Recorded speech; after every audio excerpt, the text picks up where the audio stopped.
From the Opelka Studios in Oklahoma City, this is OSU Basketball with John Helsley. I'm Jenni Carlson. John, a week ago we were sitting here talking about how great a start Oklahoma State got off, beat Kansas State at home in Big 12 play to start things.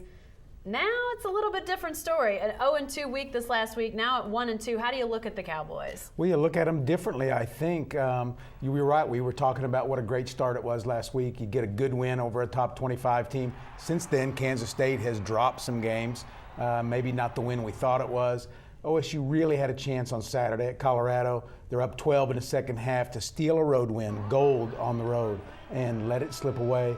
Couldn't get that win, and now they're kind of back to square one. They've won their one home game. They've lost their two road games. It's kind of back to, still kind of riding that fence. A guy that could help them get onto the right side of that fence is Matt Pilgrim.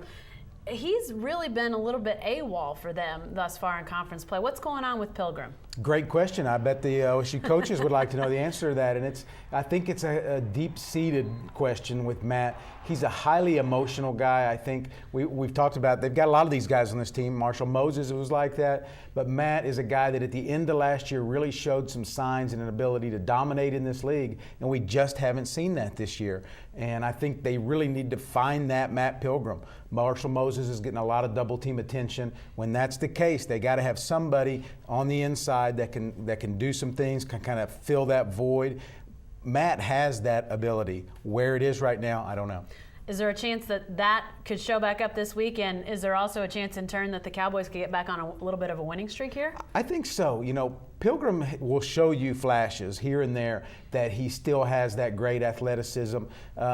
Guys around the program talk about him that he has a little bit of a fear of failure, and it paralyzes him on the floor sometimes. And you kind of see the hesitancy in the way he approaches the game. I think he needs to just get out there and let it fly and let it wing.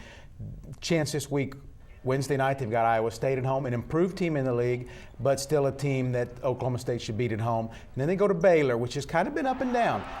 They're not the same as they were a year ago, mainly because they don't have a point guard that can really run the show. Tweety Carter's gone. He was really an underrated player in their system. So another interesting week for the Cowboys. We'll see how they turn out. We'll see what we're talking about this time next week. Hey, stay with the best coverage team anywhere at newsok.com and every day in the Oklahoman.